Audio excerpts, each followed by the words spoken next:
All right, my friends. This is Immanuel Velikovsky's book, Worlds in Collision. An absolute masterpiece. And it's extremely detailed.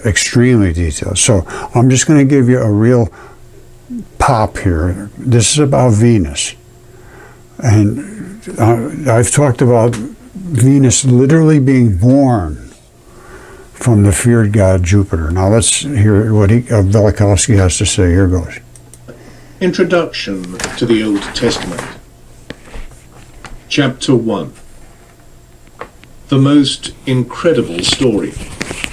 The most incredible story of miracles is told about Joshua ben Nun, who, when pursuing the Canaanite kings at Bet Horon, implored the sun and the moon to stand still.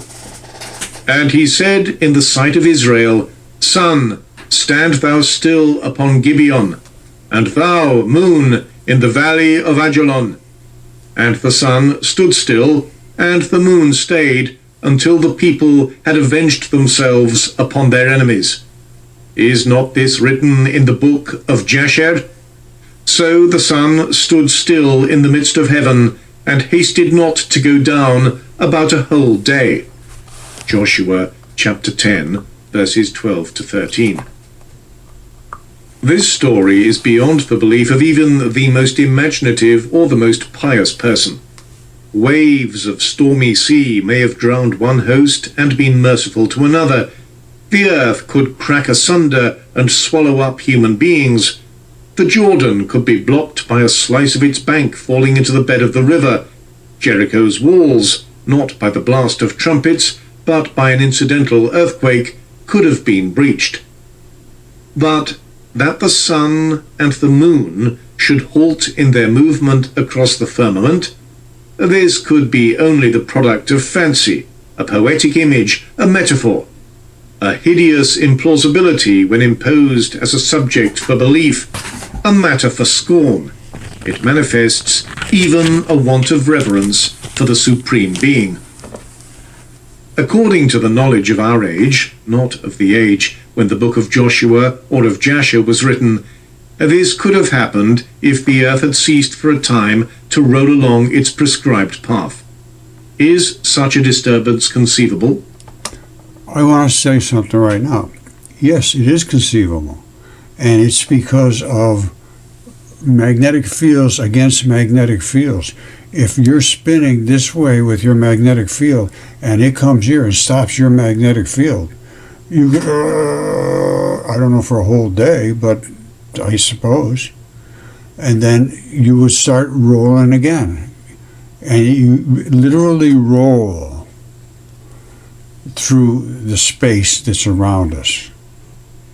Because it's not empty, so you actually roll down, like rolling down a road. You don't spin backwards down that road.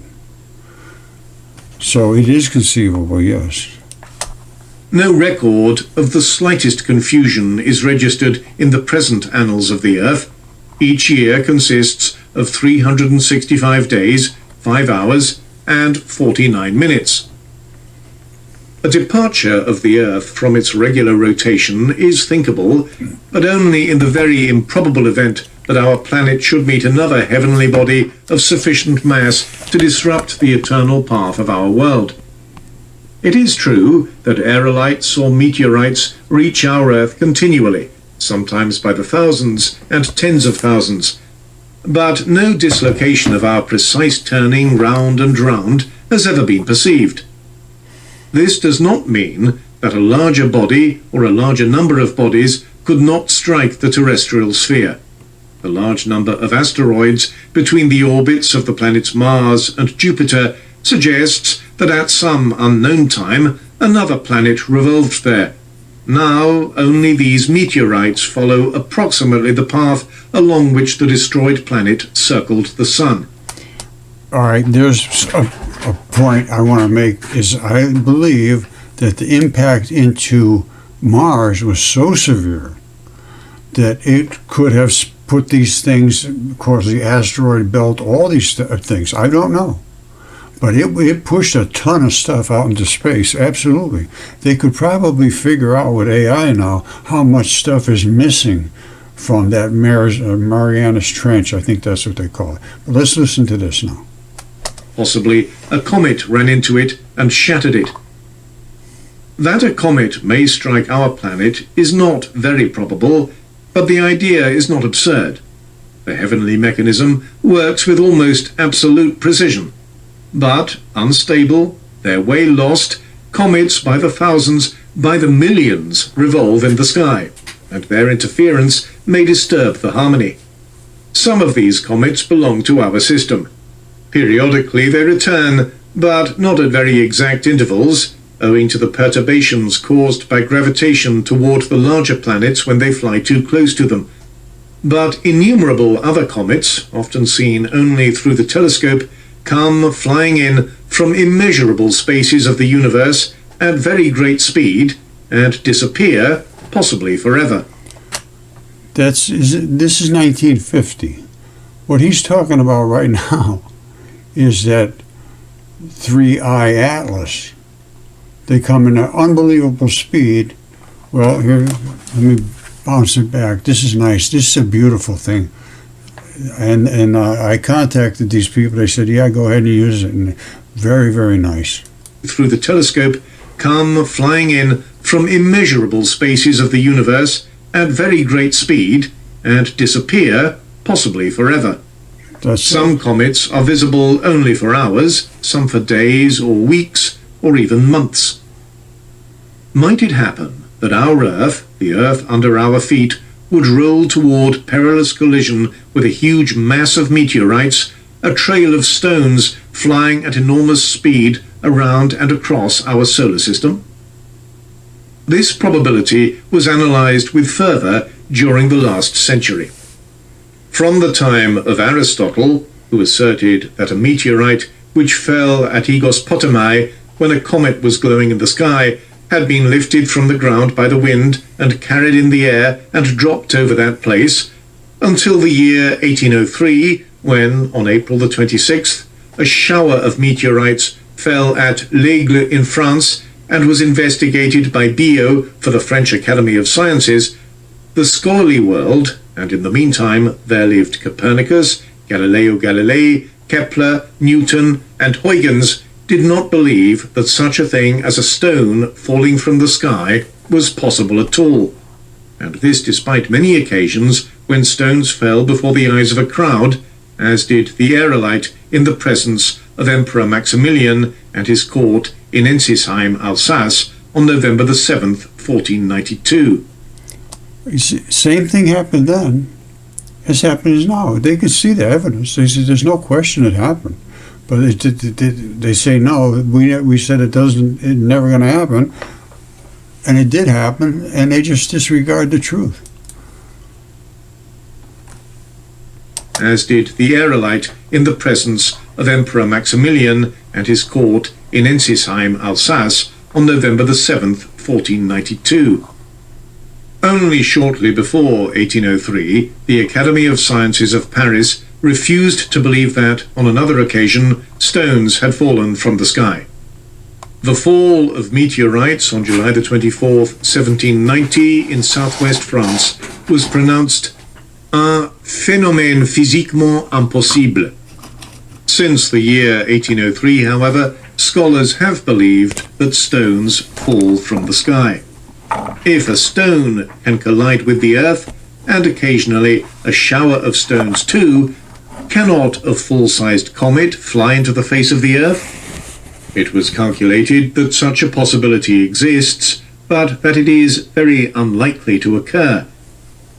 If the head of a comet should pass very close to our path, so as to effect a distortion in the career of the Earth, another phenomenon besides the disturbed movement of the planet would probably occur. A rain of meteorites would strike the Earth and would increase to a torrent. Stones scorched by flying through the atmosphere would be hurled on home and head. In the book of Joshua, 2 verses before the passage about the sun that was suspended on high for a number of hours without moving to the Occident, we find this passage. As they, the Canaanite kings, fled from before Israel, and were in the going down to Bet Horon, the Lord cast down great stones from heaven upon them unto Azekah, and they died. And they were more which died with hailstones, stones of Barad, than they whom the children of Israel slew with the sword. The author of the book of Joshua was surely ignorant of any connection between the two phenomena. He could not be expected to have had any knowledge about the nature of aerolites, about the forces of attraction between celestial bodies, and the like. As these phenomena were recorded to have occurred together, it is improbable that the records were invented. The meteorites fell on the earth in a torrent. They must have fallen in very great numbers, for they struck down more warriors than the swords of the adversaries. To have killed persons by the hundreds or thousands in the field, a cataract of stones must have fallen. Such a torrent of great stones would mean that a train of meteorites or a comet had struck our planet. The quotation in the Bible from the book of Joshua is laconic and may give the impression that the phenomenon of the motionless sun and moon was local, seen only in Palestine between the valley of Ajalon and Gibeon. But the cosmic character of the prodigy is pictured in a thanksgiving prayer ascribed to Joshua. Sun and moon stood still in heaven, and thou didst stand in thy wrath against our oppressors. All the princes of the earth stood up, the kings of the nations had gathered themselves together. Thou didst destroy them in thy fury. I have to agree that that actually did happen.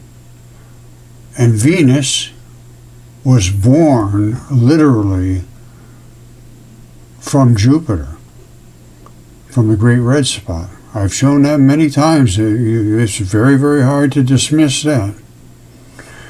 And everybody on Earth had the same story, that the fiery comet was born from the feared god Jupiter.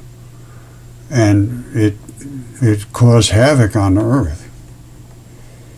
And thou didst ruin them in thy rage. Nations raged from fear of thee, kingdoms tottered because of thy wrath. Thou didst pour out thy fury upon them, thou didst terrify them in thy wrath. The earth quaked and trembled from the noise of thy thunders.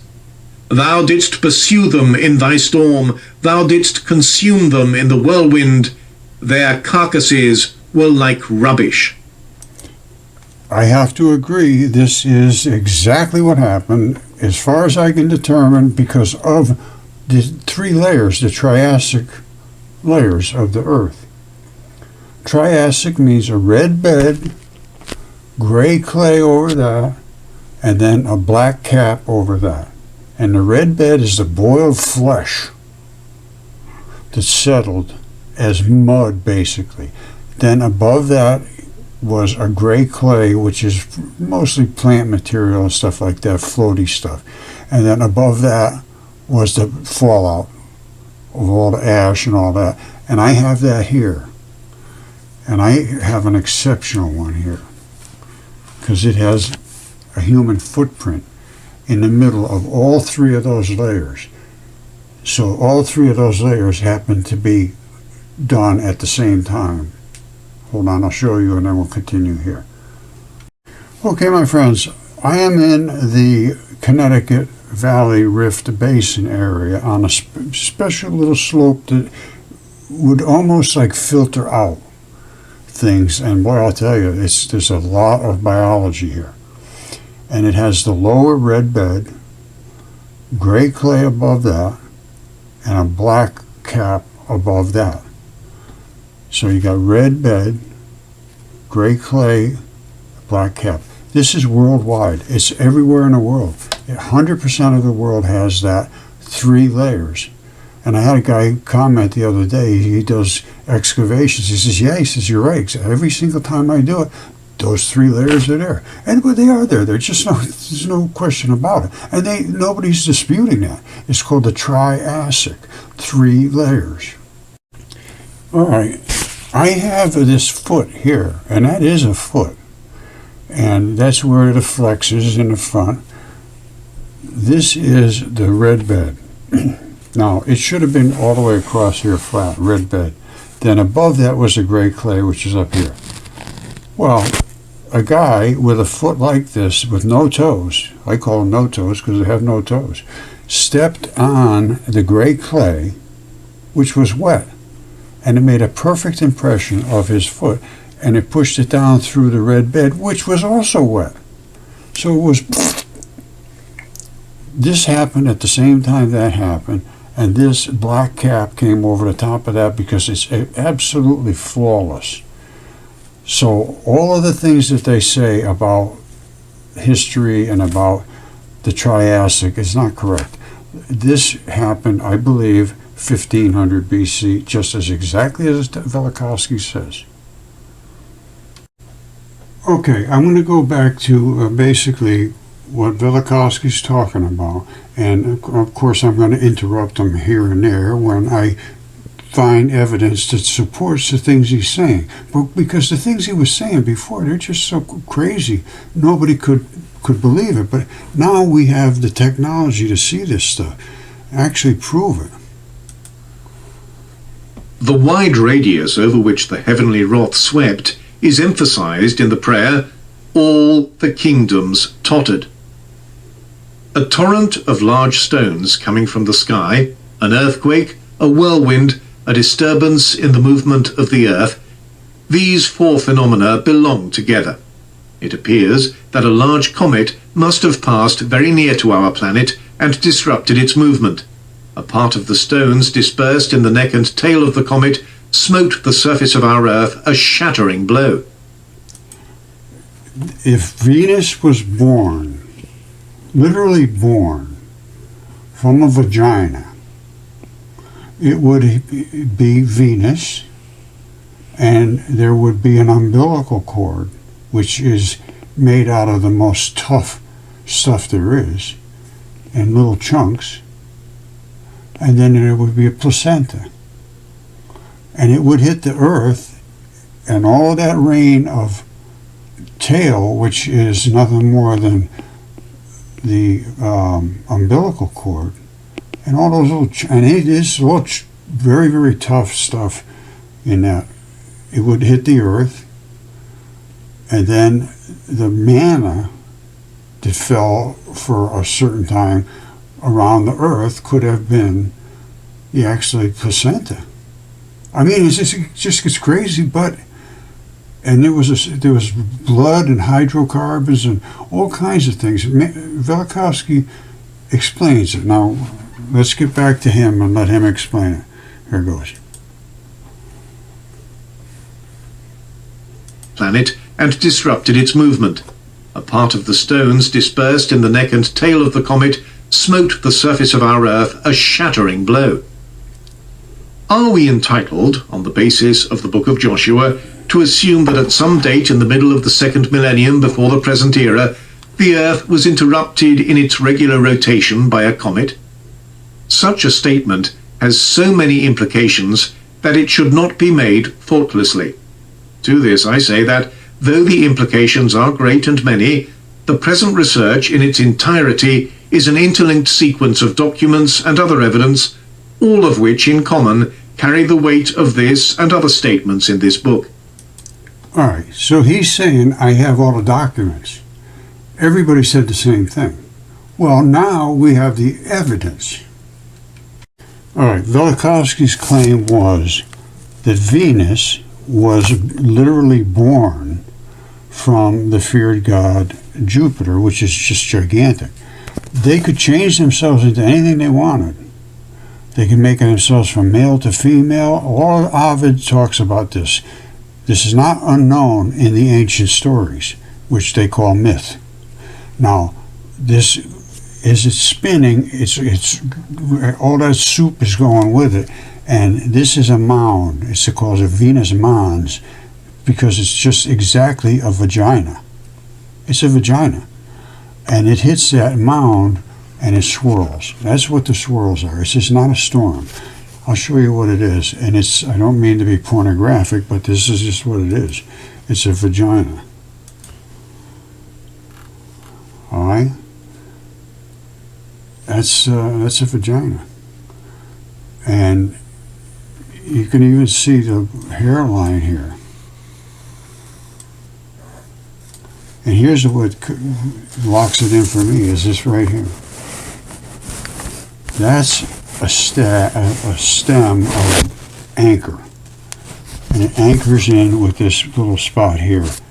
And that's what anchors in the vagina into the body. You can see it's because the wind, the soup is coming by it this way. It's pushing it this way, yes. It's going to try to push it, but this anchor is keeping it from flipping around in circles. Otherwise, the thing would just be going around in circles.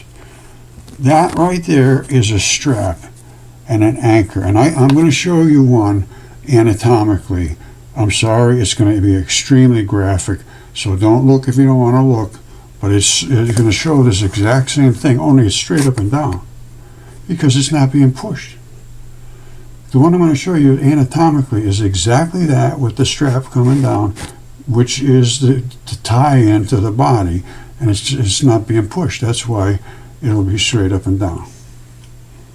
Okay, my friends, graphic warning. I'm sorry, this is not porn. This is trying to understand our universe. There's that tab that I talked about. You see that tab?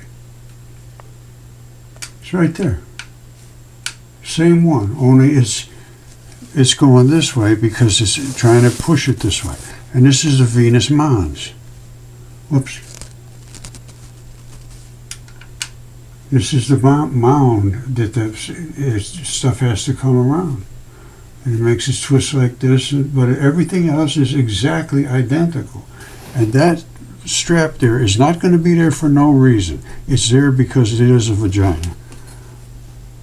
And everything else matches up exactly identical too. So I mean, it's not like it's just that, but that seals the deal for me. It's unmissable as far as I'm concerned. Right there. Everything else is exactly where it's supposed to be. It's being pushed and shoved and trying to turn, but this is holding it in place. And that's the latch that holds it in place. Okay, this is not what happened to us, I don't think, but I think this was the Smithsonian. It's one of the big shots. I think it was the Smithsonian showed this impact did happen, they say, and it did boil the oceans for a whole year. It was so devastating, but they say it was an impact that hit direct. I'm saying it was an impact that created, I believe, the Grand Canyon, and I'm almost 100% sure it created the problem on Mars, which was the big trench. You see this? All of that stuff went somewhere. It's not here anymore. It went somewhere. And there's a lot of stuff here. This is wider than the United States. And it's deeper than, I think, deeper than the Grand Canyon. It's way deep. And it is gone. Where'd it go? It's in space somewhere. And I mean, this stuff is everywhere, floating around in space. That's why you got the asteroid belt, you got this and the meteorite showers, and and I've got little meteorites here. This is a little lung from some kind of creature with a little small lung. And I know that because of the anatomy and the latch that is in this lung. And the alveoli are here. And it just cooked enough to become pretty magnetic. All right, you see it? So, and I have a bunch of them. I think I was showing them during a discussion there, but I have a bunch of meteorite here that they're from different parts of the body, but they are all from a body part, and I could determine almost exclusively exactly what they were from. You saw what happened with Mars. Totally ripped to shreds. Now I believe it was magnetic. All right? And this is arc welding. This is just like you took and you scarred the surface what you were doing. You didn't do it correctly, so you made like arcs. But this is welding arc, and no welder can dispute that. And this one here is another. I think there was 2 impacts, maybe more, maybe one. Who knows? But this is Venus, and it hit Mars, and it hit Mars hard, and it hit Mars deep. Gone, dead, red and dead. That's it. Red and dead. Everything's gone. No magnetic field, no moisture, no gases, nada. And all you have up here is dust. Hold on one second. You see this? This is how I know this is Mars. This is just dust. Just dust. There's no rain been here. There's no rain has happened here. It's just been dusted and ionized by basically cooking. There's no atmosphere to stop it. So this just dusted out between the sarcomeres, which are the muscle connective tissues. And it's just cooked right out of there, and it dusts. So there is no moisture here. There's no little rivulets. There's nothing. Not a single drop of water has hit this in thousands of years. I say 3,500. Because they got whacked very close to the same time we did. Now they say this happened continually over millions of years because they see all these little layers. They're just missing the fact that we're living in a universe of giant biology. This one here is on Mars too. It's a Mars crab. These things they just avoided, right? As soon as they saw them, they reported on them, then gone. That's an artery feeding all of those sarcomeres, just like the other one I showed you. It was a different area, but this is very similar. And here it's just, again, just dust. Dust. Dust. No rain, no rivulets, no water drops. Dust. All right, and all of that other stuff is connective tissue from the muscle. And that artery, which is this, fed all of that muscle, because you need a lot of blood to work muscle. And it's just like it is here on Earth. There were giants in the Earth in those days. They're still there. They didn't go anywhere. All right, all I can recommend is that we start over here and start thinking. This was 10 years ago I wrote this book called Mudfossils and Velikovsky and Minds in Collision. All right, because they just couldn't accept what was in front of their faces. Nobody could. And they still can't. This is 10 years later, and the evidence is so overwhelming, it's undeniable, but it doesn't seem to make any difference. I have DNA tests, which are available to be DNA tested again, and they refuse. Even people don't want to get involved with me because they think I'm a crazy person, and they will be associated with a crazy person. I just had one the other day. She was very, very nice, and I called back within a few minutes to ask if I could send in some pictures. She hung right up on me. It probably did a search on my name and came up with the guy's whack job. 99 cents. All you can do is read it, I guess. I don't even know, but it covers the whole thing. I mean, it's scary stories, yes. Silly, no. Reality, absolutely.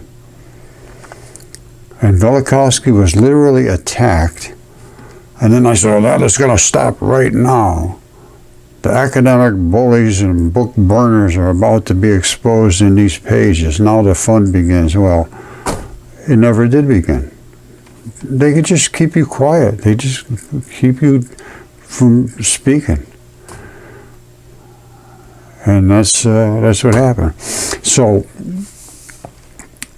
Velikovsky, as far as I'm concerned, he's 100% legitimate. And he wasn't even close to how insane things were. We got to go back to Apollodorus.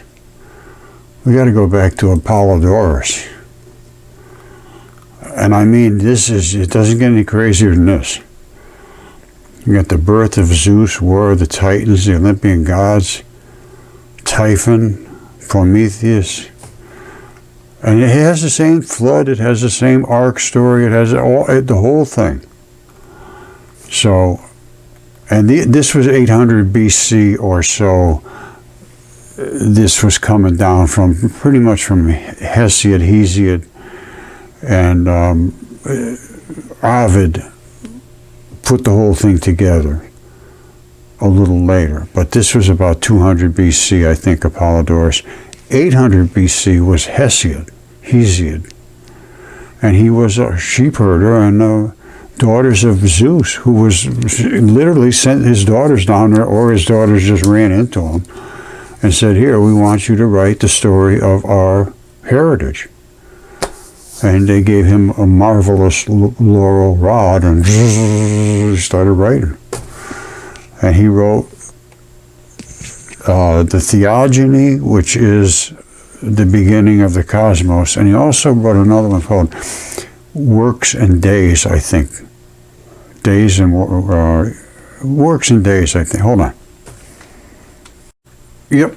This is it. Hesiod, however you want to pronounce it. Works and Days. Again, all about Zeus and how Zeus wants us to work together and abide by the laws and so forth.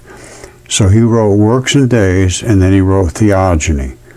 And both of them are just incredible.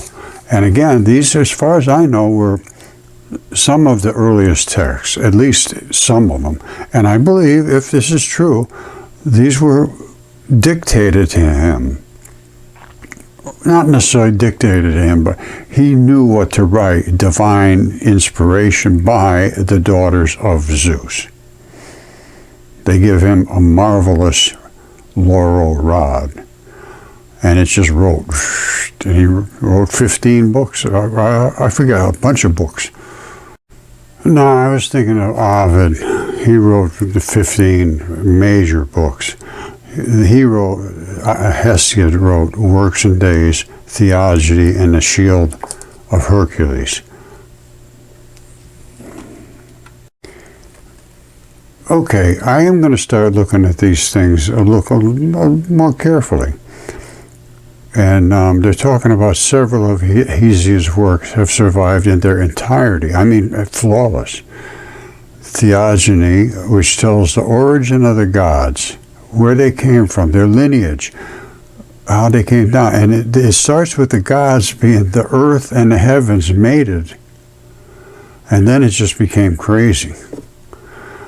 You know, what their lineage was, and the giants and all that stuff, and the events that led to Zeus's rise to power. And then also the Works and Days, which is a story describes the 5 ages of man. Offers advice and wisdom. It's a little bit of a here's how you should live thing. It includes myths such as Pandora's box. They call them myths. Well, I don't know about myths or not. Hesiod is generally regarded by Western authors as the first written poet in the Western tradition to regard himself as an individual persona with an active role to play in his subject. He was the actual intermediary between the daughters of Zeus and the pen. So he is the first one that was actually in the middle of this interaction between gods and humans. Now, I think I mentioned Ovid before. He wrote book after book after book. Now, Hesiod wrote the Theogony, which is of the origins of the gods. Where do they come from? So this is important.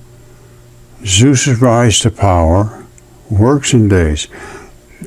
This tells what's like to live during this time, all agriculture, and he's passing on how to, like the wisdom of how to farm the fields and so forth, basically to the humans.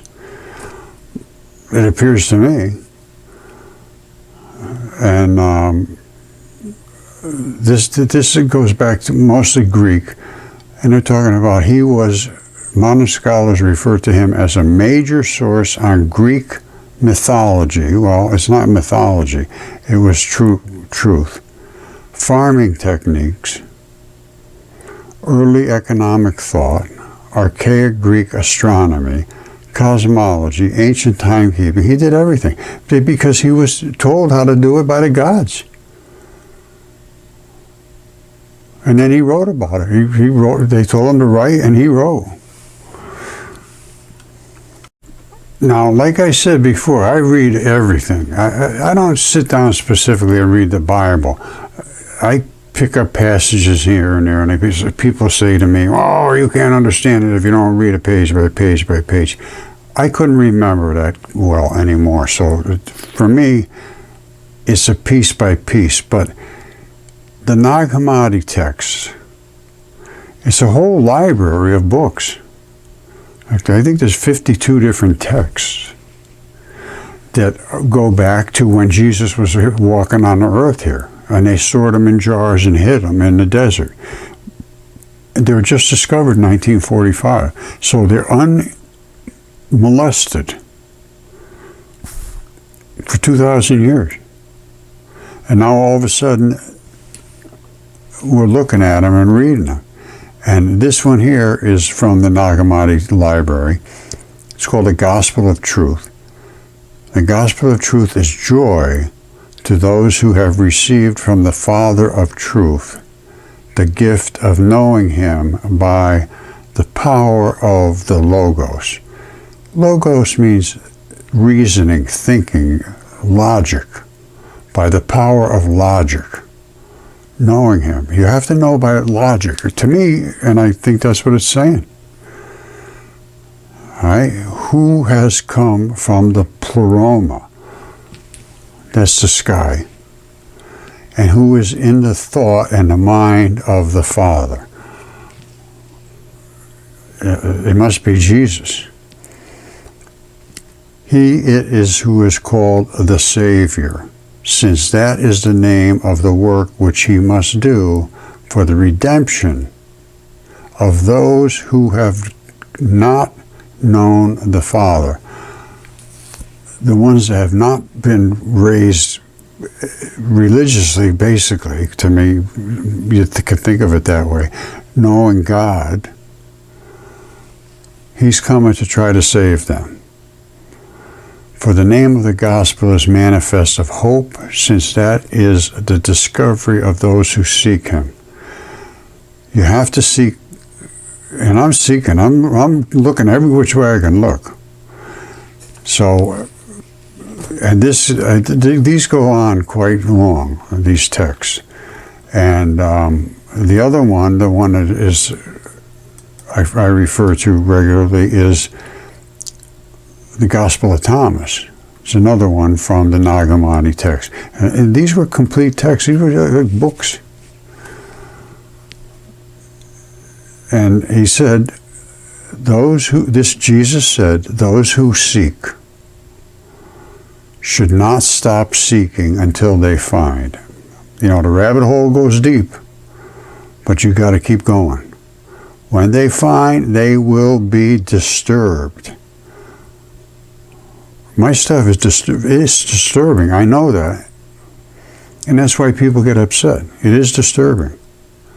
When they are disturbed, they will marvel. If you let your mind go back and say, wow, this is just too much, this is amazing, that's what's called being marveling. And they will reign over all. I don't know what that means. Maybe it just means that you'll be smarter than everybody else, because nobody else is living in reality.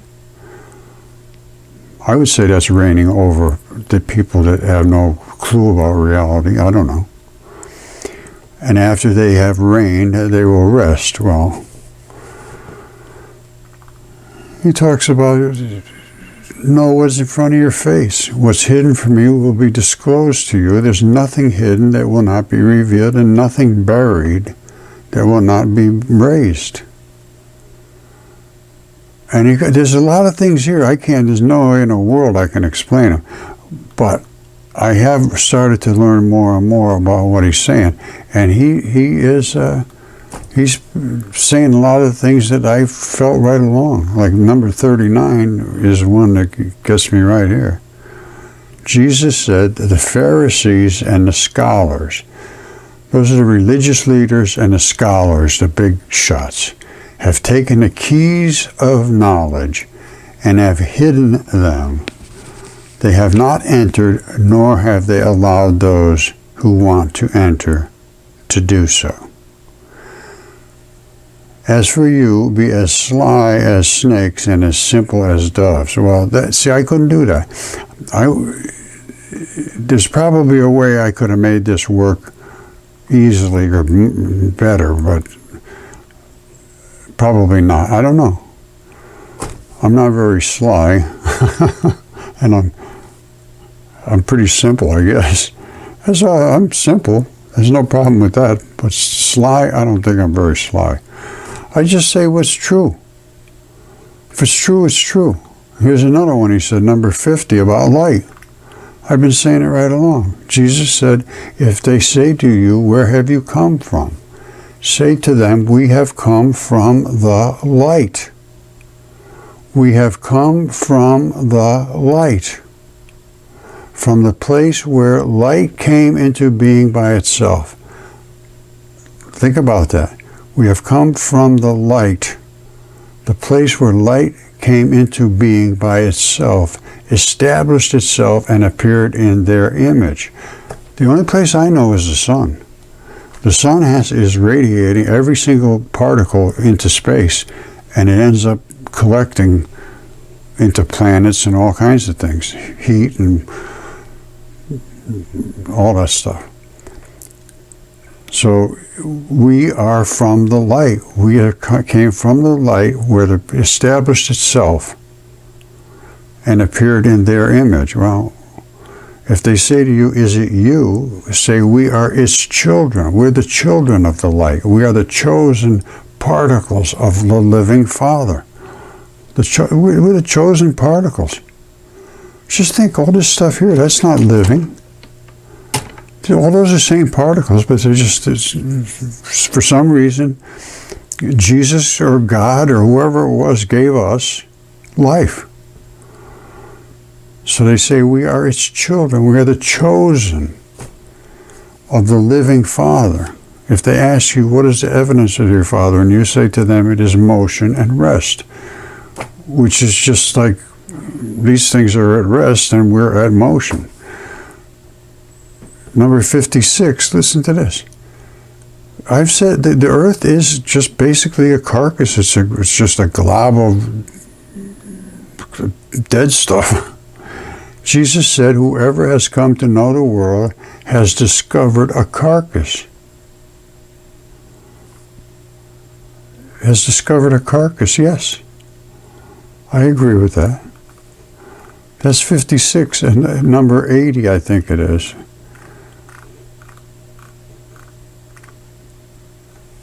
Whoever has come to know the world has discovered the body. You have to know every single bit of the body to be able to understand the world. The world is made out of body parts. It's crazy. It's just, images are visible to people, but the light within them is hidden in the image of the Father's light. He will be disclosed, but his image is hidden by his light. You can't look into the sun. You can't look. Although we have some new stuff using infrared, looking into the sun, seeing dipole electron flood theory, another proven point.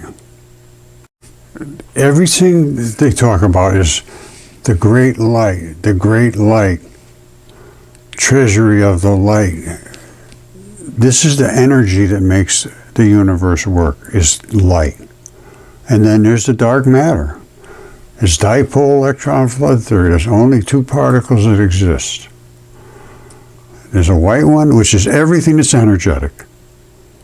And then there's a black one, which creates gravity, and the white pushes on, trying to catch on to that. And there's certain zones where there's stability, and they're called atomic, different atoms. And different atoms combine with other different atoms to form molecules, and they can get extremely complex. But working with light, working with the base unit, this is all you got, is these here. Normally they're like this, is when you heat and all that is that. Electricity itself is just a white. Because they can separate. I never thought that's possible, because with bar magnet you keep breaking it and you keep getting more and more bar magnets. This, you're separated the two of them because you're at the point where there's nothing left to separate. So the black goes one way, the white goes the other way, as a shower. And they're coming through as photons. They look exactly like this, shown it hundreds of times. So this is the two particles that make up light. That's light. Well, when you put it together as back-to-back dipoles, it's light. This is like just temperature, just heat. They go into things where they will accept them, sort of hang on to them a little bit because of temperature. And then when the temperature changes, they move out and go to where they're more accepted. That's a gluon. This light is a little different. It's a little more energetic. That's my feeling at the moment. I'm not going to go any deeper with this because it gets extremely deep. And this is the story of Jesus dying on the cross, as was told, going to heaven, coming back to earth, and working with his disciples for, I believe it was 11 and a half years. And when he first came back, he was just nothing but light. They couldn't see him. They said, take the light away, we can't see. And then he diminished himself to where they could actually see him. It's just, everything that has been discovered because of mud fossils is stunning, and it is a marvel. I don't see how you can see it in any other way. And to just dismiss it and be perfectly happy deluded, I don't think it's a good way to go. PhD is not the way to go. You can't be perfectly happy deluded, walk around in just delusion. If that's the way you want to live your life, that's not a life that's the way a life should be. This is the gospel of truth. You have to have truth. You don't start with truth, you got nothing. Zero. All right, I love you all. Thanks. Bye.